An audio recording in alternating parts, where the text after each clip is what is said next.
but I have observed, learned, sometimes as hard lessons also about culture change and transformation, to use these two buzzwords, is rooted in my years in Silicon Valley, where I worked as a reporter, covering that intersection of media and technology, and then all the companies Andreas has just mentioned, so Guardian, Zeit, and now Condé Nast International. I'm tired of these buzzwords of change management. Even the word change management makes me slightly weary. And I keep provoking the many consultants I also have been interacting with and saying, has change ever happened? Has it really happened? And why am I saying that? Because I see most of the change management efforts always focus on the same four areas. Overcoming silos, really important. Silos between your TV team and your online team, or your print team or your online team. Silos between your digital and your so-called legacy sales force. Or silos between markets or similar brands that are in the same business. Second area where change management comes up is digital skills.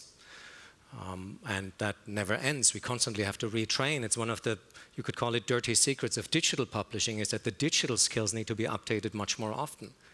The video producer that worked really well for YouTube might not be the right person or have the right skills for Facebook, which again are not the right skills for what you need on Instagram Live or Snapchat. So constant retraining is, of course, an important part of culture change. The next one is how we test and release products, design thinking, becoming more iterative, which again, especially if your brand has been around for 100 or 200 years, is more difficult than for a brand or a company that has no brand and no reputation to lose yet. And yet, we all have to test much earlier versus launching these finished products. And then the fourth area that typically is the object of culture change discussions is our relationship with our viewers, our users, that whole theme of mutualization where The Guardian had such a pioneering role. And to be fair to the consultants and to the many conference organizers that spend so much time on culture change, it worked. I'm impressed wherever I go now in the world, our own companies, also other companies I keep visiting, a lot is happening, a lot has changed in these last 3 years. But now there's another theme emerging, which is that you speak to staff and they say, we do all these things now. We have internal academies. We have this understanding of lifelong and constant training. We experiment a lot more. Everybody can tell you something about design thinking.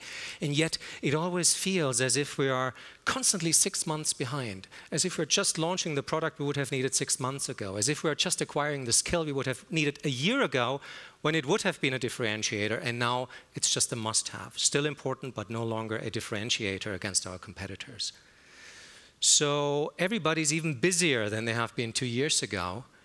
And most often, though, colleagues are not really able to tell you what their priorities should be because there's so many options. There's so many paths you could take with your company.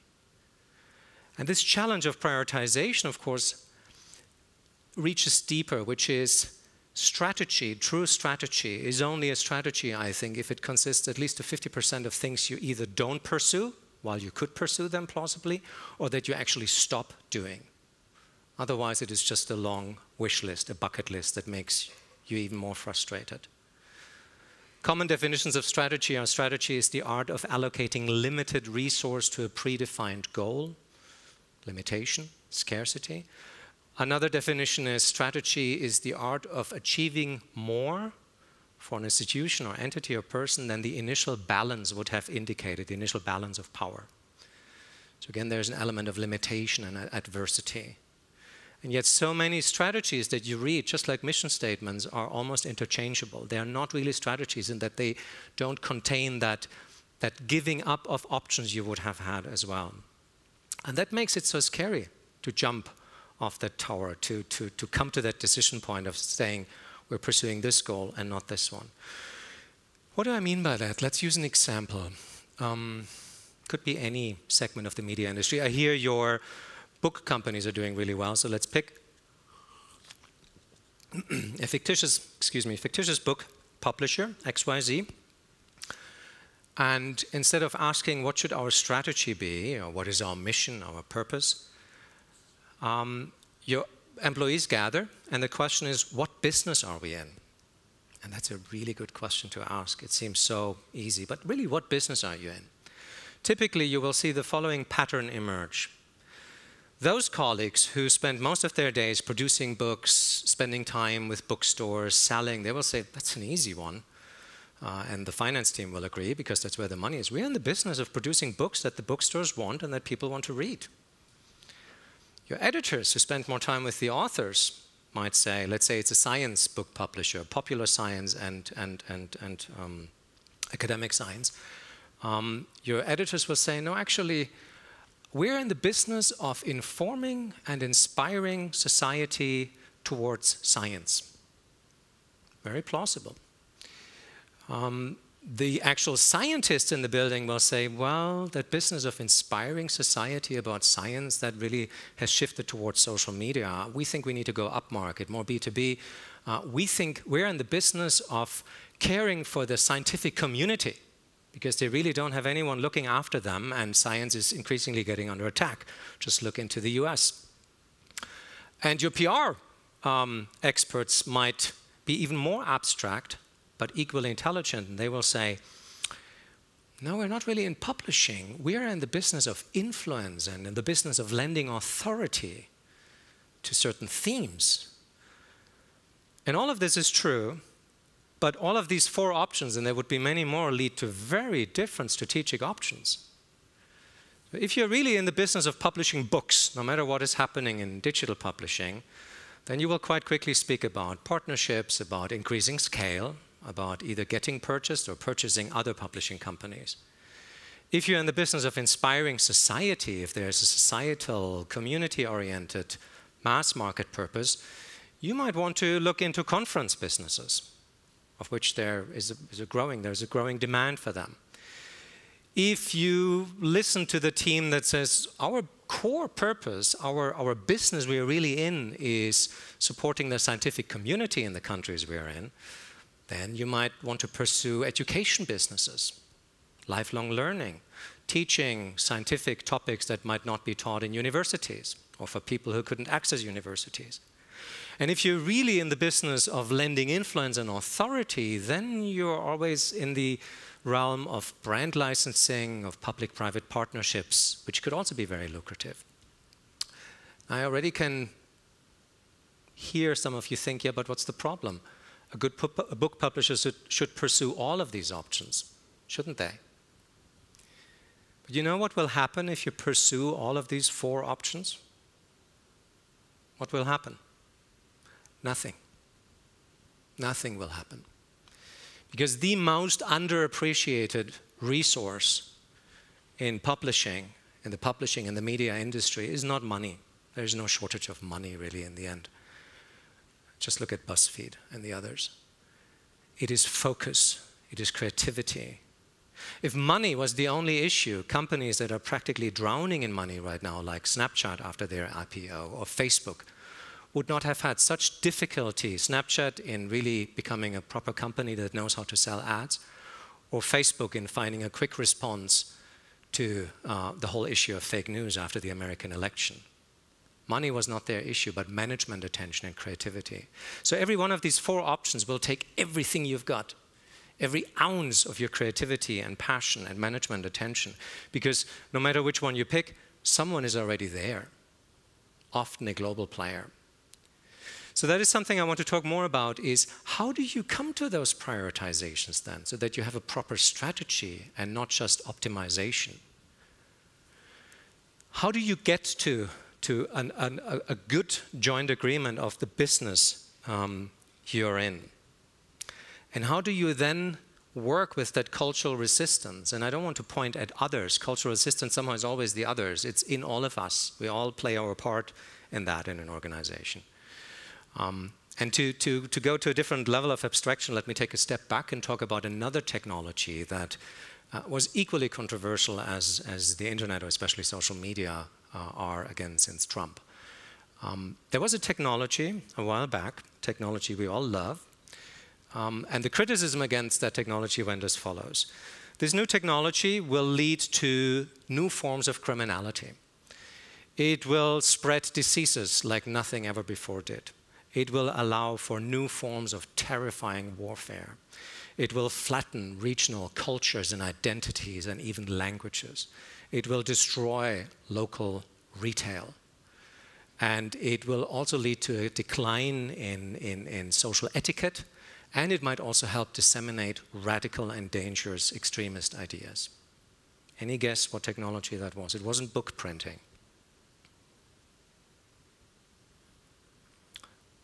I will need my next slide because I don't have a clicker. It was the railway. It was the railway. This benign, wonderful technology that we all love, object of national pride where it hasn't been nationalized yet, climate friendly. We feel guilty when we fly domestically and didn't take a train. It was the absolute villain.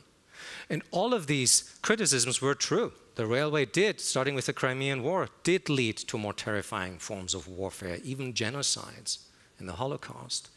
It did destroy local retailers. It did change regional cultures. It did change suburbs in the way they existed before. It did lead to the dissemination of radical ideas because, for instance, it allowed the spread of newspapers and the economics of newspapers like never before. It did lead to new forms of crime. And yet, today, and it also led to enormous ecological damage, environmental damage. Today, the benefits of these new technologies so far outweigh all of these problems from the past, and I think we'll think very similarly about the internet and social media rather soon. So those are fairly easy to address. Those were the rational concerns you can argue with. But there was a different set of concerns that is much more subtle, and I need my next slide. There were cultural concerns about how the nature of conversations would change. Because in the coach wagon days, you knew how long you would sit in that same coach wagon with the other person and when you would reach the other city. There were essays in the early days of the railway about never knowing when that person who sits right in front of you will suddenly step out, and how it was a violation of dignity, of course, of the middle class and upwards, of sitting so close to someone else who just gets into your car and then leaves again. These are cultural concerns that are not necessarily rational. You also see how, just like Marshall McLuhan once said, every new medium begins as a vessel for the old. Think back of publishers who were trying to publish PDFs of the newspaper in the browser, all those things. You've all been there. Look at this railway wagon. These are 3 coach wagons put on one chassis. You couldn't get from one compartment to the next. People didn't understand why. It only took a few prominent crime cases then to build corridors in railway wagons. Happened later. There was one author on the next slide, Victor Hugo, who said something you must recognize from your own work as change managers, because that's what you all are. You're change managers. If you work in media right now, you work in change. Here's this quote from Victor Hugo. He wrote that in 1837, so 7 years after the first intercity connection was established between Manchester and Liverpool. And he was riding on a train, and what he describes there is the sensation of sitting on a train, and he says the speed was unheard of. The flowers were no longer flowers, they were just dots, and they really weren't dots, they were just stripes. Everything turns into stripes, he says in that letter. The wheat fields become yellow braids, the lucerne flowers become stripes, the whole world is stripes. And then it's like lightning, suddenly someone disappears and disappears again. That was the conductor. He's describing signal overload. And the speed of these trains, and I don't want to make fun of Victor Hugo, because that's us, we have our own version of that. The speed of that train was 21 miles an hour or 35 kilometers an hour. There were doctors who suggested in Germany that wooden board walls should be built along the railway to protect people from brain damage, because it was too much to take in. And travel writers said, this is not natural travel. You don't just cross the land on a straight line. You follow the rivers on the old medieval roads. That's how you understand the land. And people felt almost guilty for not really studying the land because you couldn't study the land anymore. And the cultural concept of what was called panoramic viewing as a cultural technique had to be learned, that it's okay to not see every detail. Very much how most of us use Twitter. It's okay. You don't have to, you can't read everything. It's okay to dip in and dip out, but I'm sure you remember conversations maybe from 6 or 7 years ago when people said, I don't know how to use it, I can't read all of that. And you would then say, you're not supposed to read all of that. Back then, you were not supposed to see every detail that flies by like you did in the coach wagon, because you no longer can. I call this, for lack of a better word, cultural jet lag, what Victor Hugo practices there. And we see that in our days. So your body is already there. You're already using these new technologies, and you have your own version of that. You all know that TV chief editor who runs a fantastic Instagram account, but then suddenly in some meeting says, well, the cradle of the brand is the TV station, is the linear signal. Online is an extension, despite the fact that you might have 50 or 100 times the audience there. You have it in the newspaper. I know of newspapers that would have been more profitable without the print edition, but the editor said, or other editors said, if we don't have this thing on paper, we don't have gravitas, we don't have authority in Parliament. And we then went through modeling. What would it cost to print just for Parliament the paper on demand if that was the issue? But it wasn't a rational argument. And again, I'm not at all sharing these to mock these sentiments. They're very real. But if your change management only centers on overcoming silos, teaching digital skills, introducing design thinking and agile product development, and resetting the relationship you want with your users and clients towards a more collaborative one, you won't reach those unconscious layers of resistance. Because these are aesthetic arguments. Martin Luther is another example. Martin Luther, arguably the biggest profiteur of book printing ever, also became wealthy with it. He's quoted saying, there are too many books. Too many people are now printing books, mostly just for the sake of vanity, some even just for money. Or the leading libraries in Europe, long after book printing was introduced, refused to take on printed books with aesthetic arguments because they said, it's just not a book if it isn't written. And it was under a layer of rational argumentation where they said, everybody can print, but we know who can write books that way. We can recognize from which trusted institution it came. But with a printed book, we don't know where it comes from. So this is not new, and sometimes it helps to take a step back to realize many of the things you might be wrestling with are just part of human nature. Because empathy is also often missing in change management. Whenever you have these hardened blocks of they resist change because change is supposed to be inherently good, well, it isn't always inherently good. Integration, change are highly manipulative words. Integration sounds benign, is not always good. If you can take a step back and also share these historic stories with staff, it sometimes might be easier to then continue your conversation. But let's go back to the media business briefly. I would like to share 4 pieces of, not advice, but I wish someone would have told me earlier. Spend as much time understanding the existing culture as you think about the culture you want to nurture. Really understand. Otherwise, you get sidetracked into logistics. I can tell you how many newsrooms think they did the right thing by integrating print and digital, but all they did, they moved tables and desks and chairs, and then were surprised that they started losing their best digital talent a year later. Second, don't overestimate how much a culture can really change. I find it more helpful to think about which elements in the culture are already there and we just want to strengthen them and move them more in the foreground a bit versus saying culture change, this has to go. A, it's not very engaging. B, it hardly ever works. So much rather think about changing the composition. Ruthlessly discern between what is tactical and what is strategic. Otherwise, you end up discussing tactics all day long and never coming to that point of making strategic choices that are scary because you're giving up on opportunities that might have been the right choice in hindsight. And then lastly, watch, which is always a good advice, but watch your language. Be really succinct in the words you choose. Integration is a fighting word. It's not as benign as it sounds, and the people you target with often notice that before you use that word. Revolution transformation, disruption, highly misleading words for what we are dealing with. Because they all convey that notion that there was an order, a business model, a sense of stability, and now there's chaos, and we just have to somehow survive that chaos before the new quiet arrives, the new order, after the revolution, after the disruption, after the transformation, the new stable. And you can see colleagues who almost wait and say, no, we shouldn't invest yet because something better might come, and then we landed right for that future. But the new normal, the new order, most likely has already arrived, and it's characterized by permanent disruption, permanent experimentation. Why?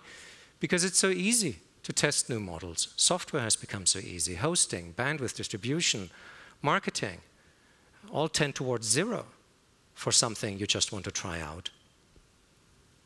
So much better to choose words that end on ing than on as a disruption, such as learning, experimenting, that are more process-oriented. And also don't make that false promise, if you just hang in there, we'll arrive at the new stable. And it also allows colleagues to then say, this is not for me. Once they really realize it will always be that demanding, you're expected to learn. And I hear you even have an internal academy, which is fantastic. It helps them also to move on. Wangari Maathai, the late Kenyan Nobel Prize laureate who happened to launch first at her kitchen table and then in her own backyard in Kenya what turned into the world's most successful reforestation project, the Green Belt program. She once shared this African proverb with my wife Elisa and I, and it goes like this: if you want to go fast, sure, go alone. But if you want to go far, go together. I hope you'll be courageous. I hope you'll prioritize and stop doing things versus just adding ever more. And I hope and wish you that you will all go far. Thank you.